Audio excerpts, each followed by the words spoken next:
ہمارا یہ جو دل ہے روزانہ 1,00,000 دفعہ دھڑکتا ہے. 1,00,000 دفعہ ہر انسان کا دل دھڑکتا ہے، اور 1,00,000 دفعہ دھڑکنے سے 10,000 لیٹر خون ہماری شریانوں میں ٹریول کرتا ہے روزانہ.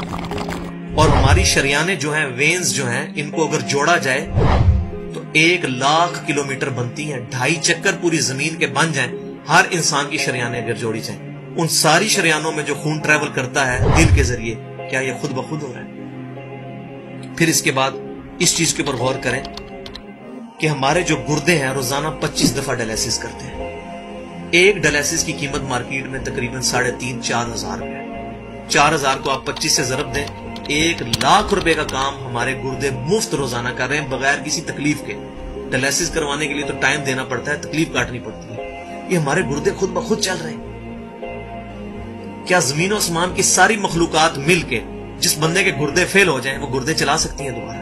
یا دل فیل ہو جائے تو دل چلا سکتی ہیں؟ یہ کوششیں ہوتی ہیں، بیٹری لگاتے ہیں، لیکن وہ کہتے ہیں کہ دل چل رہا ہے لیکن جان ختم ہو چکی ہے. اس طرح دل چلنے سے جان نہیں آ سکتی بیچ میں. پھر ہمارے پھیپڑے روزانہ 23,000 دفعہ سانس اندر کھینچتے ہیں، 23,000 دفعہ سانس باہر نکالتے ہیں.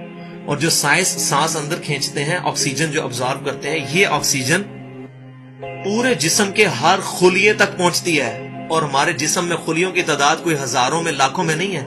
ایک انسان کے جسم میں 100 ٹریلین خلیے موجود ہیں.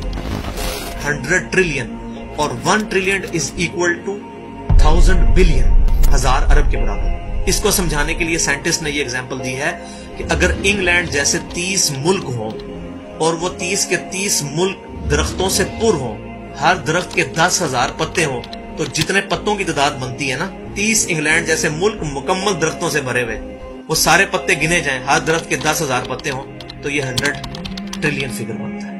اتنے خلیوں تک آکسیجن روزانہ پہنچتی ہے، جسم کے اندر خلیے موجود ہیں. اور ہر خلیہ ایک پرفیکٹ فیکٹری ہے، پاور جنریشن پلانٹ اس کے اندر لگا ہوا ہے، وہ اپنی خوراک تیار کرتا ہے. ہر خلیہ اس تک آکسیجن پہنچتی ہے، خون کا نظام پہنچتا ہے. یہ سارے کا سارا کمپلیکس سسٹم کیا خود بخود ہو رہا ہے؟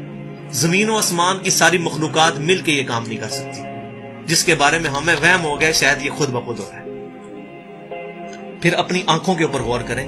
ہماری آنکھیں روزانہ 12,000 دفعہ چپکتی ہیں. ایسے 12,000 دفعہ اگر ہم اپنے یہ ہاتھ کو الٹا کر کے ایک دوسرے پہ یوں رگڑیں نا، تو میرا خیال ہماری کھال اتر جائے. اس سے زیادہ نازک چیز ہماری آنکھ ہے.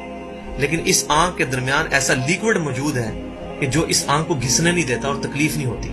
وہ لیکوڈ تھوڑا سا زیادہ ہو جائے تو خام خواہ ہمارے آنسو بہنے شروع ہو جائیں. جیسے ہمارے گلے میں بھی تھوک موجود ہے، یہ تھوڑا سا زیادہ ہو جائے تو رال ٹپکنی شروع ہو جاتی ہے. کئی لوگوں کو آپ دیکھتے ہیں بیماری ہوتی ہے، ایک زیادہ مقدار میں ہو جائے تو رال ٹپک جائے، کم ہو جائے تو ہم بول نہ سکیں، ہمارا گلا خشک ہو جائے. یہ اتنا کمپلیکس نظام خود بخود ہو رہا ہے. اگر ہم روزانہ 12,000 دفعہ ایسے کریں نا آنکھیں خود سے تو تھک جائیں. لیکن یہ بلا ارادہ یہ ساری کی ساری چیزیں کسی کنٹرولنگ اتھارٹی نے اس کو ٹائنیسٹ ڈیٹیل تک کنٹرول کیا ہے کہ جو ہمارے اختیار سے باہر خود بخود ہماری آنکھیں چل رہی ہیں.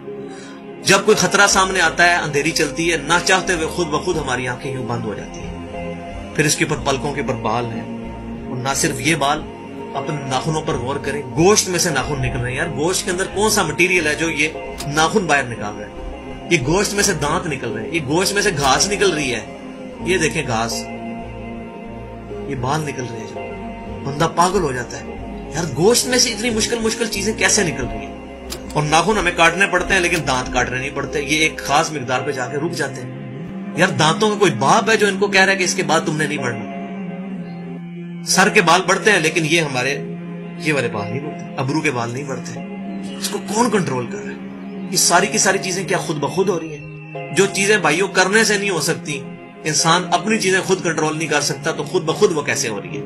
اس سے بڑی تو بیوقوفی اور کوئی چیز نہیں. پھر سب سے مشکل جو انسٹرومنٹ ہمارے دماغ جو ہے، ہمارے دماغ کے اندر 10 ارب خلیے ہیں، اور جو دماغ کے اندر جو ہمارے کنیکشنز ہیں وہ 100 ٹریلین ہیں، equivalent to the quantity of cells in human body. جو میں نے بتایا تھا انگلینڈ جیسے 30 ملک ہوں، وہ والی ایگزامپل دی، وہ سیم اتنے کنیکشنز دماغ کے اندر ہیں.